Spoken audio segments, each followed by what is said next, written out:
Baik, bismillahirrahmanirrahim. Assalamualaikum warahmatullahi wabarakatuh. Kita lanjutkan lagi perkuliahan kita. Ya, ini masih membahas terkait dengan pengantar ilmu ekonomi. Jadi masih bab-bab awal ya terkait dengan ekonomi, Mas dan Mbak. Oh iya, materi ini saya dapatkan dari internet dengan sumbernya adalah sebagai berikut. Baik, ini ada pokok bahasan yang dipakai oleh yang bersangkutan. Kemudian untuk materi ini ada beberapa poin. Yang pertama, ya, judul utamanya adalah pendahuluan. Dan ya, yang pertama adalah sejarah perkembangan ilmu ekonomi dan seterusnya hingga prinsip keunggulan komparatif. Baik, masuk ke sejarah perkembangan ilmu ekonomi. Ilmu ekonomi sebagai ilmu sosial berhubungan erat dengan tingkah laku manusia. Interaksi antara pedagang atau penguasa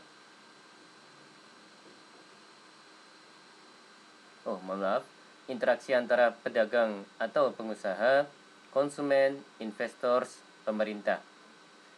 Ilmu ekonomi telah dipelajari sejak 350 sebelum Masehi, zaman Aristoteles. Pendapat-pendapat ilmu ekonomi dikemukakan sarjana terdahulu seperti Colbert di tahun 1774 yang terkenal merkantilismenya, yang menganggap perdagangan adalah unsur pokok perekonomian masyarakat. Kemudian ada juga Adam Smith di tahun 1776 yang terkenal dengan bukunya An Inquiry into the Nature and Causes of the World of Nation. Kemudian ada G.M. Keynes pada tahun 1936, bukunya The General Theory of Employment, Interest and Money. Bidang ekonomi terbentuk sebagai satu bidang ilmu pengetahuan setelah 1776. Adam Smith. Pandangan Adam Smith, bapak ilmu ekonomi, adalah kesejahteraan dapat dicapai tanpa campur tangan pemerintah. Market mechanism, invisible hand, dikenal dengan kelompok klasik, dasar microeconomics. G.M. Keynes perlu campur tangan pemerintah dalam kegiatan perekonomian.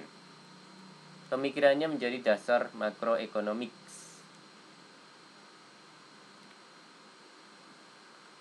Sebenarnya inti dari ide teori ekonomi invisible hand adalah kompetisi di antara para distributor atau penjual dan pembeli yang akan menghasilkan relativitas atau kemungkinan terbaik dalam transaksi. Karena hal itu dapat mendorong semua orang untuk melakukan kualifikasi dan peningkatan investasi, sehingga yang akhirnya akan menghasilkan nilai lebih dengan tenaga kerja yang fix atau tetap. Baik, berikut adalah perbandingan dasar pemikiran menurut Klasik dan Keynes. Untuk yang kolom sebelah kiri adalah Klasik, yang kolom sebelah kanan adalah Keynes. Jadi untuk yang Klasik, poin-poinnya adalah tidak perlu campur tangan pemerintah dalam kegiatan perekonomian. Yang kedua, kalaupun ada campur tangan pemerintah, maka kegiatan pemerintah hanya dibatasi pada pertahanan dan keamanan, hukum dan peradilan, penyediaan prasarana umum yang tidak dapat disediakan oleh swasta. Sedangkan untuk poin-poin Keynes adalah perlu adanya campur tangan pemerintah dalam kegiatan perekonomian.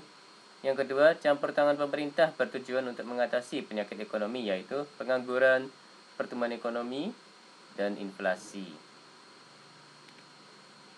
Oke, baik, masuk ke pengertian ilmu ekonomi. Menurut Paul Samuelson, kajian mengenai ilmu ekonomi adalah kajian mengenai bagaimana masyarakat memilih untuk menggunakan sumber daya produksi yang langka di antara berbagai alternatif kegunaannya untuk memproduksi berbagai jenis komoditi dan mendistribusikannya di antara berbagai kelompok. Menurut Winnicott, ilmu ekonomi adalah ilmu yang mempelajari bagaimana masyarakat dapat memenuhi kebutuhan hidupnya. Dan seterusnya ya. Semua definisi tersebut pada dasarnya memiliki pengertian yang cenderung sama. Dalam definisi, dalam definisi ilmu ekonomi terkandung pengertian bahwa ilmu tentang bagaimana cara manusia memenuhi kebutuhan. Ilmu ekonomi adalah ilmu tentang pilihan, science of choices. Kemudian ilmu tentang cara pengalokasian sumber daya yang terbatas atau scarcity ya, Mas dan Mbak. Kelangkaan ya, scarcity. Bisa juga disebut seperti itu. Oke, baik. Masuk ke pembagian ilmu ekonomi. Ada ilmu ekonomi makro, yaitu studi tentang perekonomian secara keseluruhan, agregat, pendapatan nasional, investasi nasional, produksi nasional, dan sebagainya. Kemudian ada ilmu ekonomi mikro, yaitu teori yang mempelajari bagaimana sebuah rumah tangga atau perusahaan secara individu membuat berbagai keputusan ekonomi. Merupakan pemecahan dari variabel-variabel ekonomi makro, merupakan teori harga yang mempelajari sumber daya yang terbatas jumlahnya sehingga diperlukan adanya suatu alternatif. Mengapa kita belajar ilmu ekonomi, Mas Tante? Kalau di slide ini ada 2 poin. Manusia mempunyai berbagai macam kebutuhan, baik berupa barang maupun jasa. Barang dan jasa mempunyai sifat kegunaan, utility, dan kelangkaan, scarcity. Oke, berikut terkait dengan macam kegiatan ekonomi. Ada kegiatan produksi, ada kegiatan distribusi, ada kegiatan konsumsi. Alur kegiatan ekonomi antara produksi dan konsumsi bisa dilihat di sini ya. Jadi mulai dari produksi dulu, kemudian ini dari produsen ya. Kemudian ada kegiatan distribusi, ya mendistribusikan produk yang dihasilkan oleh produsen ke konsumen, dan konsumen melakukan kegiatan konsumsi. Seperti itu ya lebih kurang. Oke, ini alur kegiatan ekonomi sederhana. Jadi ada 2 pemain besar, yaitu perusahaan dan rumah tangga. Nah, cara bacanya seperti ini, Mas dan Mbak. Rumah tangga membeli barang dari pasar barang dan jasa. Seperti itu ya. Jadi ini panah yang putih ini menggambarkan aliran uang, money flow ya. Jadi rumah tangga bisa dikatakan rumah tangga melakukan kegiatan belanja di pasar barang dan jasa. Seperti itu ya. Jadi rumah tangga poin-poinnya adalah membeli dan mengkonsumsi barang dan jasa, memiliki dan menjual faktor produksi, seperti itu. Jadi aliran putih adalah aliran uang. Kemudian yang panah putih adalah panah dari aliran uang, sedangkan panah kuning adalah aliran barang dan jasa ya. Jadi dikatakan di sini pembelian barang dan jasa. Baik, untuk yang bawahnya rumah tangga menyediakan tenaga kerja, tanah, dan modal ke pasar faktor produksi. Nah, pasar faktor produksi poin-poinnya adalah rumah tangga menjual, perusahaan membeli, seperti itu ya. Jadi karena rumah tangga menyediakan tenaga kerja, tanah, dan modal gitu ya. Memiliki dan menjual faktor produksi, maka rumah tangga mendapatkan pendapatan seperti ini ya. Jadi mengalir aliran uangnya berasal dari pasar faktor produksi ke rumah tangga berupa pendapatan, seperti itu ya. Untuk yang ini, yang kiri atas, perusahaan poin-poinnya adalah memproduksi dan menjual barang dan jasa, membeli dan mempergunakan faktor produksi. Nah, perusahaan menjual barang dan jasa ke pasar barang dan jasa, seperti itu ya. Jadi aliran barang dan jasanya berasal dari perusahaan ke pasar barang dan jasa. Sedangkan aliran uangnya berasal dari pasar barang dan jasa ke perusahaan berupa penerimaan untuk perusahaan ya. Seperti itu cara bacanya Mas dan Mbak, lebih kurang. Kemudian perusahaan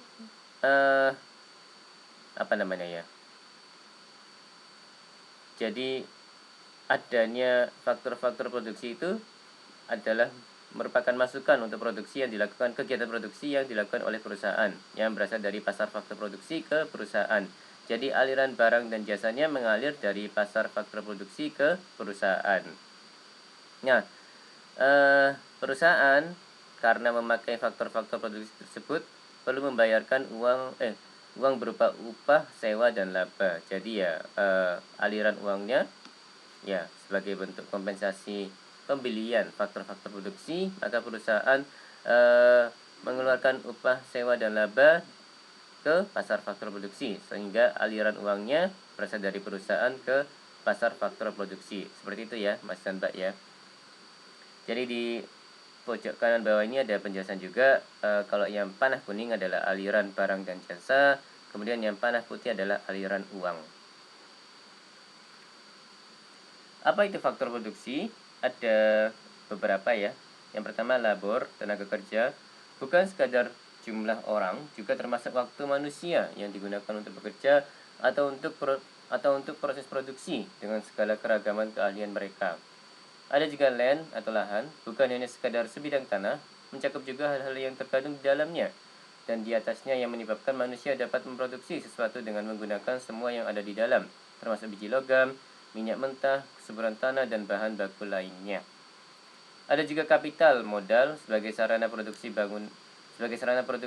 bangunan, mesin, kendaraan angkutan, peralatan pertukangan, dan lain-lainnya.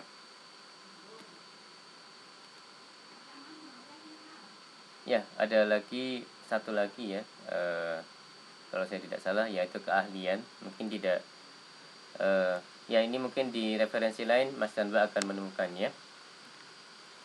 Timbul pertanyaan, apa dan berapa jumlah output produksi?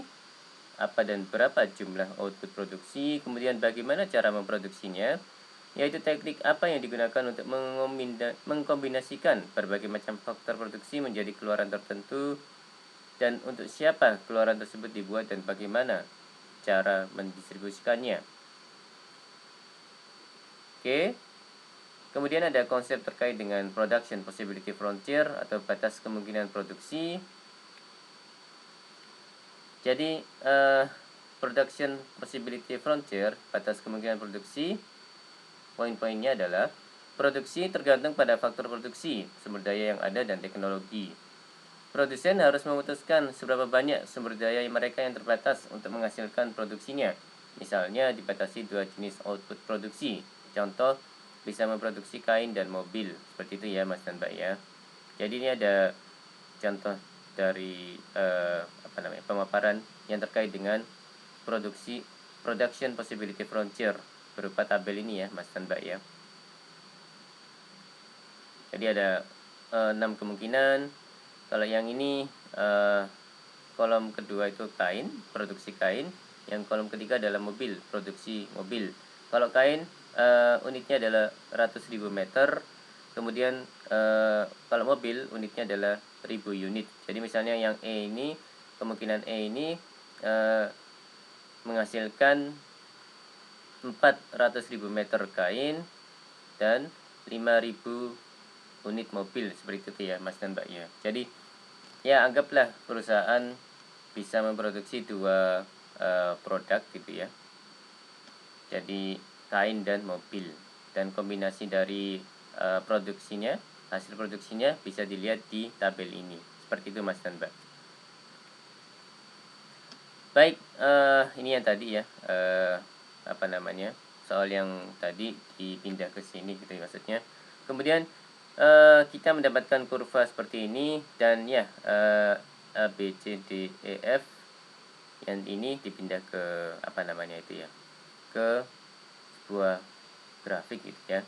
Nah, konsep dari production possibility frontier bisa dilihat dari garis ini ya Mas dan Mbak ya. Jadi ada 2 titik U dan V. Nah,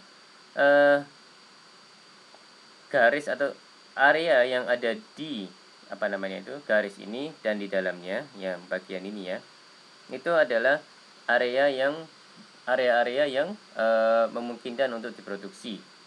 Nah, sedangkan area yang di luar garis ini itu adalah area-area yang tidak bisa dipakai atau dengan kondisi sekarang tidak bisa memproduksinya. Jadi menggunakan dua contoh ini, titik U dan V. Untuk di titik U, perusahaan bisa memproduksinya karena ada di dalam sini. Nah, kalau yang V ini tidak bisa karena ada di luar garis ini ya. Seperti itu Mas dan Mbak. Tentu yang di titik A, B, C, D, E, F ini perusahaan bisa memproduksinya. Seperti itu. Oke, masuk ke pengertian dasar dalam ekonomi normatif dan ekonomi positif. Analisis normatif menganalisis ekonomi kemakmuran, welfare economics, berdasarkan kerangka analisis yang melihat suatu permasalahan berdasarkan apa yang seharusnya terjadi. Misal, pengangguran harus rendah, distribusi pendapatan harus merata, seharusnya tidak ada rakyat miskin, dan lain sebagainya. Itu normatif ya. Nah, analisa positif melihat permasalahan pada apa yang sesungguhnya terjadi dalam perekonomian. Misal, tingkat pengangguran di Indonesia tahun 2007 adalah 40 juta jiwa. Seperti itu ya. Jadi, faktanya seperti apa? Ya, semoga saya nggak salah. Barang ekonomi dan barang bebas. Barang ekonomi yaitu barang yang untuk mendapatkannya memerlukan pengorbanan atau harga. Sedangkan barang bebas untuk mendapatkannya tidak memerlukan pengorbanan. Jadi, contoh barang ekonomi ya beras gitu ya. Seseorang ingin membeli beras, maka harus berkorban, yaitu dengan mengeluarkan uang untuk membayar membeli beras dengan harga tertentu. Seperti itu ya Mas dan Mbak. Nah, barang bebas contohnya ya udara, sinar matahari, seperti itu ya. Oke, masuk ke analisis equilibrium parsial dan analisis equilibrium umum. Analisis equilibrium parsial membahas pasar secara individu dalam pembentukan harga dan jumlah barang dan jasa. Mikroekonomi. Analisis equilibrium umum membahas perilaku pasar secara umum dan saling berhubungan dalam satu sistem perekonomian, makroekonomi. Oke, ini ada jenis organisasi sistem ekonomi, ada perekonomian tradisional, ada perekonomian pasar, perekonomian perencanaan terpusat, dan perekonomian campuran. Jadi, perekonomian campuran adalah pemerintah campur tangan dalam kegiatan ekonomi, serta perseorangan diberi kebebasan untuk melakukan kegiatan ekonomi dan menguasai faktor produksi sesuai mekanisme pasar. Oke, ukuran ekonomi makro. Keberhasilan suatu negara mengelola ekonominya secara makro diukur oleh 3 parameter, yaitu output nasional (PDB), nominal versus real, nilai versus pertumbuhan, pertumbuhan versus pemerataan, aktual versus potensial. Yang berikutnya adalah tingkat pengangguran. Pengangguran menyebabkan tidak tercapainya keluaran maksimum, dan stabilitas harga. Laju inflasi, indeks harga konsumen.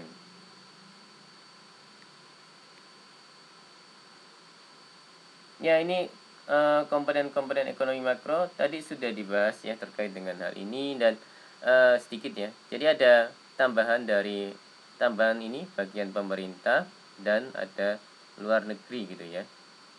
Jadi sebutannya adalah diagram aliran sirkuler atau model diagram aliran sirkuler ya Mas dan Mbak ya. Model visual perekonomian. Jadi dimodelkan dengan menggunakan perekonomian dimodelkan dengan menggunakan diagram aliran sirkuler. Seperti itu Mas dan Mbak. Jadi ada pemerintah. Untuk yang ini ya, komponen-komponen ekonomi makro ada tambahan pemerintah dan luar negeri. Seperti itu Mas dan Mbak. Oke, prinsip keunggulan komparatif. Contoh kasus peternak dan petani. Ya, mari kita bahas. Ada beberapa poin. Pengertian keunggulan absolut, biaya oportunitas dan keunggulan komparatif, serta keunggulan komparatif dan perdagangan. Oke, teori keunggulan absolut ya, Adam Smith, bahwa setiap negara akan memperoleh manfaat perdagangan internasional apabila melakukan spesialisasi pada produk yang mempunyai efisiensi produksi lebih baik dari negara lain dan melakukan perdagangan internasional dengan negara lain yang mempunyai kemampuan spesialisasi pada produk yang tidak dapat diproduksi di negara tersebut secara efisien. Sedangkan teori keunggulan komparatif, theory of comparative advantage, merupakan teori yang dikemukakan oleh David Ricardo. Menurutnya, perdagangan internasional terjadi bila ada perbedaan keunggulan komparatif antar negara. Ia berpendapat bahwa keunggulan komparatif akan tercapai jika suatu negara mampu memproduksi barang dan jasa lebih banyak dengan biaya yang lebih murah daripada negara lainnya. Sebagai contoh, Indonesia dan Malaysia sama-sama memproduksi kopi dan timah. Indonesia mampu memproduksi kopi secara efisien dan dengan biaya yang murah, tetapi tidak mampu memproduksi timah secara efisien dan murah.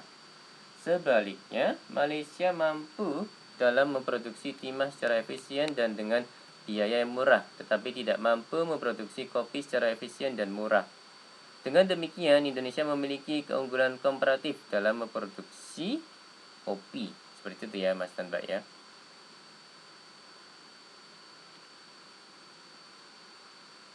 Ya ini tadi belum terlihat.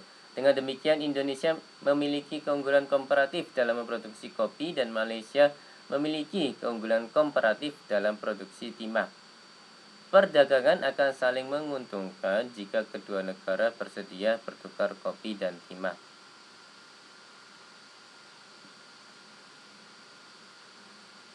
Kisah petani dan peternak masih menyisakan tanda tanya keunggulan komparatif. Keunggulan absolut, peternak dapat menghasilkan 1 kg kentang dalam waktu hanya 8 jam, sedangkan si petani memerlukan waktu 10 jam. Peternak mampu menghasilkan 1 kg daging dalam waktu 1 jam, sedangkan si petani perlu waktu 20 jam. Si peternak memiliki keunggulan absolut dalam memproduksi baik itu kentang maupun daging ya. Jadi peternak unggul ya dalam hal produksi kentang maupun daging jika dibandingkan dengan petani. Seperti itu ya dalam contoh ini. Oke, biaya oportunitas dan keunggulan komparatif. Berapa biaya oportunitas memproduksi kentang maupun daging bagi masing-masing si petani dan si peternak?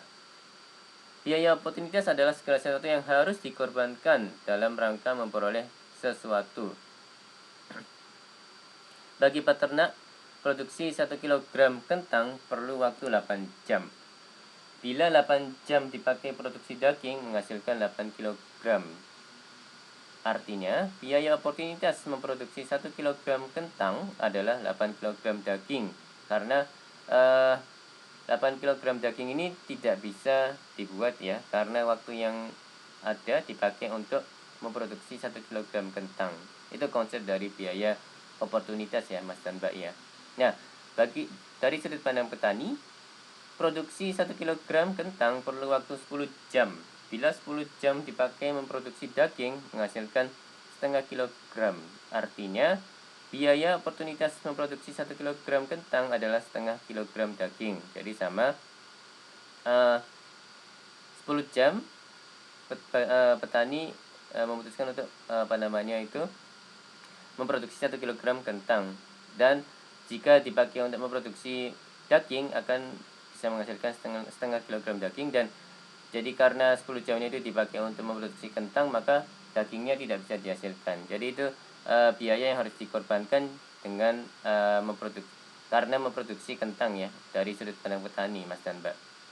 Demikian juga untuk produksi daging. Bagi peternak, biaya oportunitas produksi 1 kg daging adalah 1/8 kg kentang. Bagi petani, biaya oportunitas produksi 1 kg daging adalah 2 kg kentang. Para ekonom menggunakan istilah keunggulan komparatif untuk menyebut biaya oportunitas bagi kedua produsen tersebut.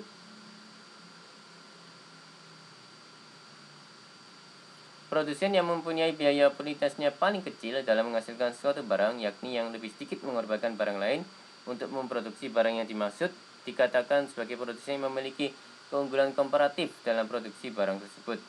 Jadi ini ya, di tabel ini ada di bagian kolom ada petani dan peternak, dan di bagian baris ada 1 kg daging, 1 kg kentang, seperti itu ya.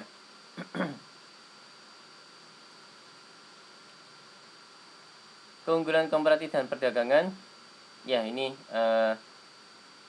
kasus usulan si peternak. Petani dapat memperoleh 3 kg daging dengan hanya melepas 1 kg kentang. Berarti harga 1 kg daging sama dengan sepertiga kg kentang. Harga ini jauh lebih murah ketimbang biaya oportunitas 1 kg daging, yakni 2 kg kentang. Peternak dapat membeli 1 kg kentang dengan 3 kg daging. Harga ini jelas menguntungkan karena lebih murah dibanding biaya oportunitas 1 kg kentang, yakni 8 kg daging. Jadi, jelas bagi si peternak yang menguasai keuntungan absolut daging dan kentang, juga diuntungkan oleh perdagangan yang memungkinkannya membeli kentang dengan harga murah. Kesimpulannya adalah, prinsip keunggulan komparatif menunjukkan bahwa perdagangan itu sesungguhnya menguntungkan semua pihak. Keuntungan perdagangan itu muncul karena masing-masing pihak memusatkan kegiatannya pada bidang atau jenis produksi yang biaya oportunitasnya rendah baginya.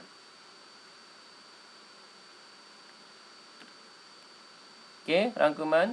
Ilmu ekonomi adalah ilmu tentang pilihan, ilmu tentang cara pengalokasian sumber daya yang terbatas, ilmu tentang bagaimana cara memenuhi kebutuhan. Kegiatan utama dalam ekonomi ada 3, yaitu produksi, distribusi, dan konsumsi. Produksi merupakan suatu proses kegiatan untuk menghasilkan barang dan jasa, output, dengan menggunakan satu set faktor produksi, input.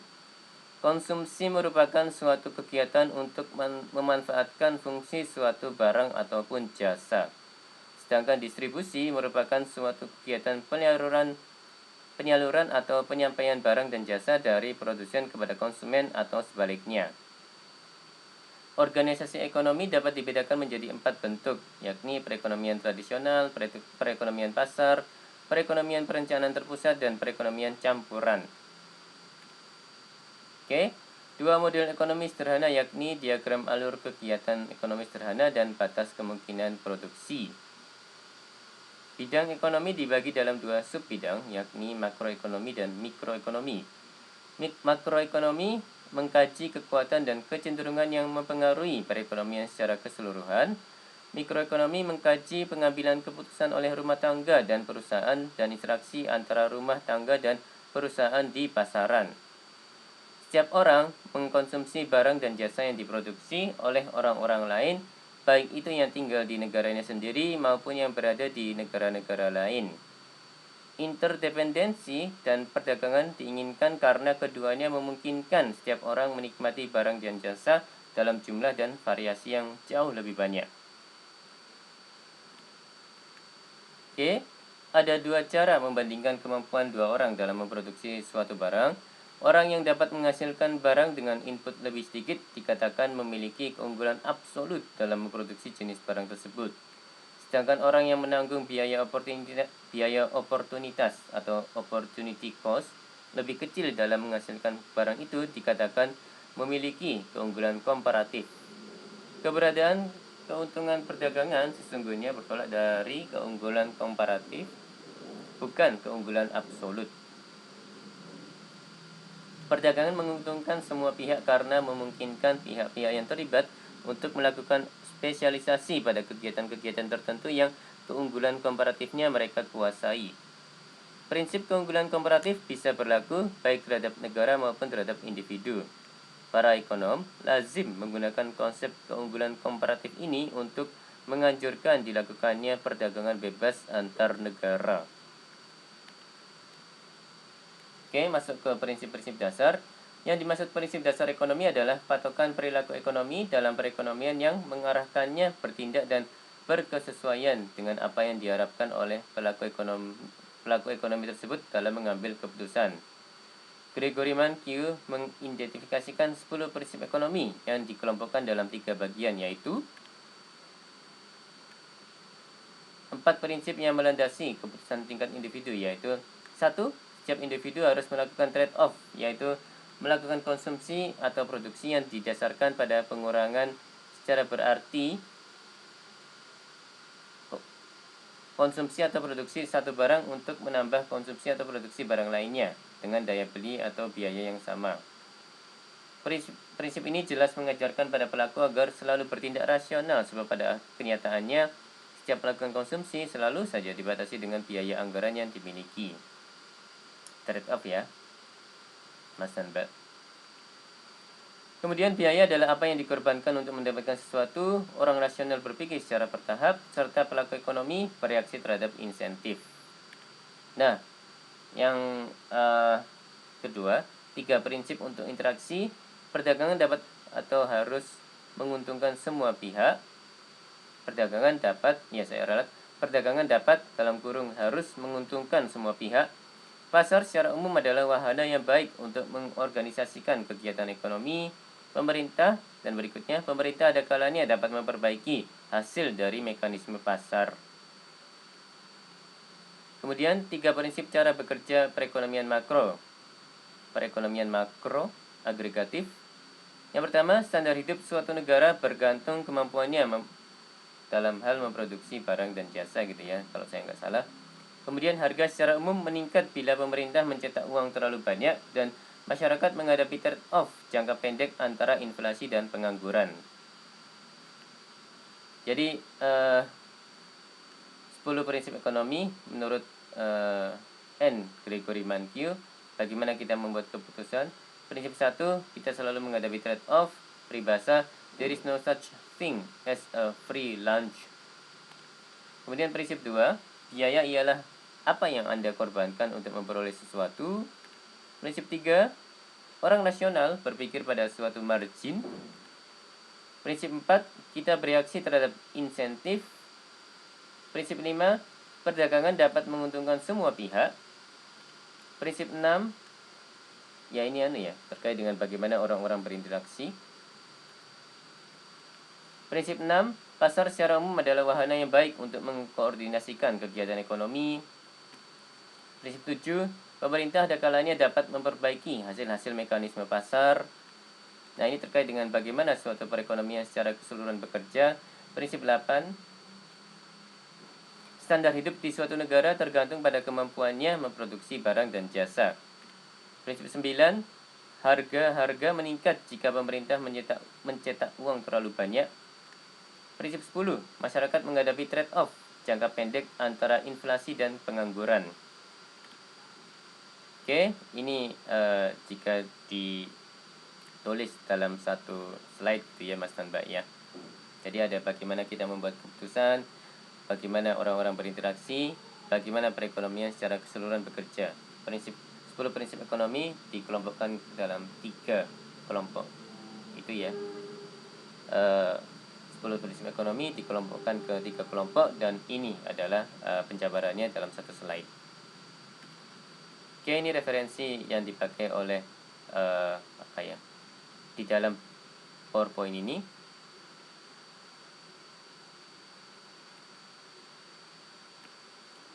Baik, demikian dari saya. Mohon maaf kalau ada kata-kata yang salah. Wassalamualaikum warahmatullahi wabarakatuh.